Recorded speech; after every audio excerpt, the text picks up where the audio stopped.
लेकिन जो भी उसका मकसद था, उसने एक बिल्कुल हैरत अंगेज़, एक्स्ट्राऑर्डिनरी, गैर मामूली, हैरत अंगेज़ एम्बिशन, ख्वाहिश पर जो है वो उसने काम किया। हिट का मतलब है पकड़ लेना, ले लेना, यानी उस पर वो उसने एक गैर मामूली ख्वाहिश की और फिर उसके बाद उस पर लगा भी रहा। और ये ख्वाहिश क्या थी? वो चाहता था कि दरबारी बाजीगर, एक्रोबेट का मतलब बाजीगर। बाजीगर आपको पता है ना, वो जो आपने देखा होगा बाज़ दफ़ा टीवी पर, जो लंबी लंबी रस्सियाँ होती हैं और ऊंचे ऊंचे जगह से वो छलांगे लगाते हैं, तो ये लोग एक्रोबेट होते हैं, यानी इसको बाजीगर कहेंगे। तो वो बाजीगर बनना चाहता था। व्हाट सेट टर्बट, क्या बनना चाहता था? एक्रोबेट, बाजीगर। जॉकन्स ने अपनी बात जारी रखी। To the court of the country in which he lived, वो उस जिस मुल्क में रहता था उस दरबार में, यानी उस शाही किला में या महल में, वो चाहता था कि वो एक्रोबेट बने। What kind of country was that, वो किस किस्म का मुल्क था? बाज़ मुल्क होते हैं जहाँ पर कोर्ट होते हैं तो इस तरह के मामले होते हैं, तो वो कहता है वो किस किस्म का था? Aster but never mind what country, छोड़ो इस बात को। नेवर माइंड का मतलब छोड़ो इस बात को, जैसा भी था। जॉर्कन्स ने कहा हकीकत यह है कि वहाँ पर रवाज weren't so silly as you suppose, its custom weren't so silly so you as you suppose, लेकिन जैसा तुम समझ रहे हो कि वो मुल्क कैसा था जहाँ पर कोर्ट एक्रोबेट होगा, तो इतना कोई ऐसा रवाज वहाँ नहीं था, कस्टम्स नहीं थे, ऐसे रवाज नहीं। फैक्ट इट्स कस्टम्स वरंट सो सिली, इसके रवाज इतने बेवकूफ़ाना नहीं थे जैसे तुम्हें लग रहा है। सपोज का मतलब जैसा तुम सोच रहे हो। सपोज का मतलब जैसा तुम सोच रहे हो। They had no post of court acrobat, वहाँ पर कोई बाजीगर, दरबारी बाजीगर का कोई ऐसा पोस्ट कोई नहीं था, यानी कोई जॉब ऐसी नहीं थी, कोई काम ऐसा नहीं था। एंड एवर हैड और ना ही कभी रही थी। इसमें हैड जो पहला आया है वो एज हेल्पिंग वर्ब आया, जैसे I had done it before you asked me, तो हैड डन, डन जो है वो थर्ड फॉर्म है और हैड जो है ना वो हेल्पिंग वर्ब आया है। तो यहाँ ऐसे ही है, हैड जो है वो हेल्पिंग वर्ब है और दूसरा हैड का मतलब हैव की third form, has, have, had, तो ये हैड उसकी थर्ड फॉर्म है। तो हैड एज हेल्पिंग वर्ब भी आया और एज फाइनाइट वर्ब भी आया, had. But that didn't stop young Georgios. अब ये तीसरा किरदार जिसने ये काम किया था उसका नाम क्या था? गॉर्जियोस। गॉर्जियस कह लें, गॉर्जियस कैसे लिखेंगे देख लेते हैं। गॉर्जियस ऐसे लिखते हैं।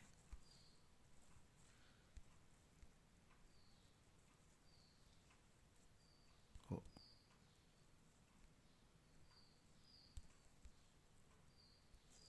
ठीक है।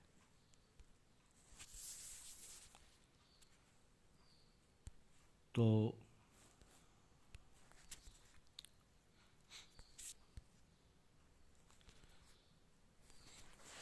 गॉर्जियस जो है वो नाम उसका था। But they didn't stop young gorgeous, लेकिन वो उस नौजवान गॉर्जियस को रोक नहीं सके। दैट वाज हिज नेम, ये उसका नाम था gorgeous. He was a good athlete, वो बड़ा अच्छा, यानी वो एथलीट मतलब वो खिलाड़ी था। एथलीट का तर्जुमा खिलाड़ी। When he came by his wild idea at about the age of 16, जब उसको एक ये वाइल्ड का मतलब होता है जो जिसको पहले कभी किसी ने टच ना किया हो, हैरत अंगेज़, ठीक है। वाइल्ड का मतलब जंगली नहीं लिख देना। वाइल्ड का मतलब होता है जिसको पहले कभी ने टच ना हो किया हो, कभी किसी ने उस पर उसको सोचा ना हो। अछूता, ठीक है ना। वाइल्ड का मतलब अछूता, वाइल्ड का मतलब अछूता भी होता है जिसको पहले किसी ने उस पर सोचा ना हो या जिसको देखा ना हो। अनदेखा, वाइल्ड, इस अनदेखा, इस वाइल्ड हैरत अंगेज़ जो ख्याल था उसका, जब वो ये हैरत अंगेज़ ख्याल उसने पेश किया at about the age of 16, तो वो 16 साल का था। And had won the high jump and the hurdles and the hundreds yards at school, और स्कूल में वो हाई जंप, ऊंची छलांग का तर्जुमा इसका है, और हर्डल्स और रुकावट वाली दौड़ और 100 गज़ की दौड़ में वो स्कूल में वो जीत भी चुका था, यानी मतलब अच्छा एथलीट था। वेल देयर वाज अपॉर्चुनिटी, तो वो उसको तो ये तो उसकी अपॉर्चुनिटी उसको मिली ना कि वो यानी जीत चुका था। जो कह रहा है कोई डिटर्मिनेशन तो ना हुई। डिटर्मिनेशन तो ये हुई कि अगर वो इस काबिल ना होता, लेकिन वो इस काबिल तो था, यानी हाई जंप में और 100 यार्ड्स में वो जीत चुका था। Our good Turbit, if he was born a good athlete, तो ये तो अपॉर्चुनिटी है ना कि वो एक अच्छा खिलाड़ी पैदा हुआ। बट वेट अ मोमेंट, लेकिन ठहरो sir Jorkens, you don't remain an athlete all your life. तुम सारी ज़िंदगी खिलाड़ी तो नहीं रह सकते ना। And still had to get the post created, और वो चाहता था कि वो इस पोस्ट को, इस जगह को, यानी पोस्ट का मतलब जगह कह लें, उस जगह को बनाना भी चाहता था। How did you do that, उसने ये किया कैसे, Aster but simply by sticking to it, बस वो उसके साथ लगा रहा। स्टिक का मतलब होता है चिपकना, मतलब उसके साथ चिपका रहा, मतलब ये कि उसके साथ लगा रहा, इस पर काम करता रहा, जॉर्कन्स ने कहा। और वो इस काम के लिए वो पहले सबसे सियासत में चला गया। उस मुल्क में हर कोई सियासत में जाता था, यानी सियासत बहुत मारूफ चीज़ थी, लेकिन वो दूसरे यानी वन एल्स, किसी और से बढ़कर, हार्डर का मतलब बढ़कर, वो उसने सियासत पर काम किया। बट वेंट टू देम, और वो इसमें सियासत में गया हार्डर दैन एनी एल्स, हर एक से बढ़कर। And never gave us ambition, और जब तक वो सियासत में रहा उसने अपनी एम्बिशन को छोड़ा नहीं, मंजिल उसकी वही थी। और उसमें वो उसने तकरीरें भी की, और बहुत अच्छी तकरीरें की, और मैनी अदर सब्जेक्ट्स, बहुत सारे मौज़ूआत पर। But all the while he stuck to is one idea. तो जो सब्जेक्ट्स थे उसके अदर सब्जेक्ट्स थे, यानी दूसरी बात करता था वो, हमेशा ये नहीं कहता था कोर्ट एक्रोबेट होनी चाहिए, मुख्तलिफ मौज़ूआत पर बात करता, लेकिन उसका आइडिया जिस पर वो ये सारा काम कर रहा था वो सेम था। सालों पर साल गुजरते गए, and the day came when he had power enough to preach is ambition openly, और फिर वो वक्त आया जब वो अपनी बात को सबके सामने पेश कर सकता था। प्रीच का मतलब पेश करना, बताना। तो इस पे उसके पास इतनी पावर आ गई, इसके पास इतना जो है वो असर व रसूख आ गया। पावर का मतलब असर व रसूख, ठीक है। इतना असर आ गया, रसूख भूल जाए तो असर आ गया, या इतनी ताकत आ गई, चले कर सकते हैं अगर भूल जाए असर व रसूख, लेकिन बार ये है कि बेहतर ये है कि आप लिखें।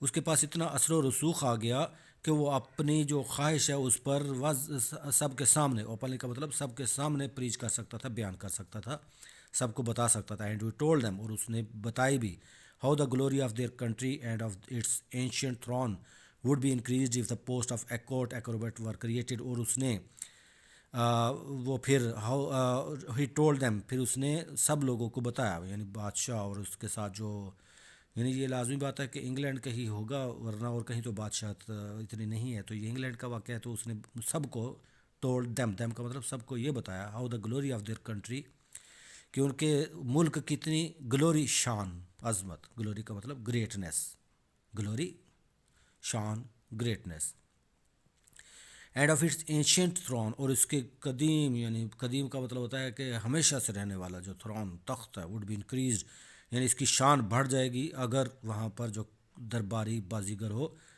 अगर कोई दरबारी बाजीगर की पोस्ट हो, जगह हो, तो वो उस जगह पर ये काम करने की वजह से उनके मुल्क का जो थ्रोन, यानी जो तख्त है, उसकी ताकत बढ़ जाएगी, उसके जो शान बढ़ जाएगी। He gave examples of other courts and greater ones, उसने दूसरे दरबारों की भी मिसालें दी और जो उससे बेहतर भी थे। Of course many oppose him, बहुत से लोगों ने उसका मुखालफत की। दैट इज़ पॉलिटिक्स, ये तो सियासत में होता है ना मुखालफत। Of course it took a long time, यकीनन उसको, ऑफ कोर्स कुदरती बात है, यानी ऐसा ही होना चाहिए कि वो उसको बड़ा टाइम लगा, बहुत वक्त लगा।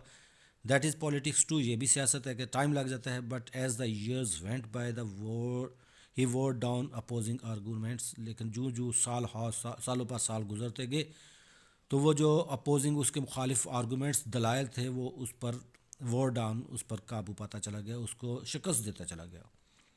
वेयर डाउन का मतलब होता है किसी को शिकस्त दे देना, किसी को रोक देना, ठीक है ना। वेयर का मतलब पहनना होता है, डाउन यानी किसी को रोक देना।